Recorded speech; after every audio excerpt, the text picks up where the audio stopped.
আপনারা দেখছেন আমি এখন এসএসসি অফিসে এখানে আছি।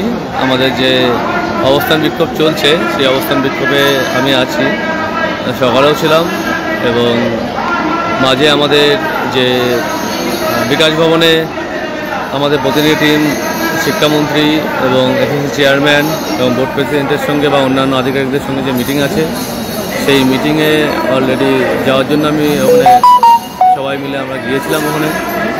এবং আপনাদের মধ্যে হয়তো একটা ভ্রান্ত ধারণা আছে যে আমিও হয়তো ওখানে গিয়েছি, ভ্রান্ত ধারণা হওয়াটা খুব একটা অস্বাভাবিক নয়।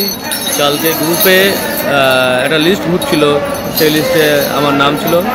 আমি জানি না আলটিমেট কে বা কারা ওই লিস্টটা বানিয়েছে এবং কে বা কারা এই লিস্টটা বানিয়েছে। লিস্টে অনেক ম্যানিপুলেশন হয়েছে এবং যে ডেটাগুলো আছে, যে ডেটা বা কন্টেন্টগুলো বিষয় সব কিছু কে বা কারা করছে, কীভাবে হচ্ছে সে বিষয়ে আমার কাছে কোনো স্পষ্ট ধারণা নেই।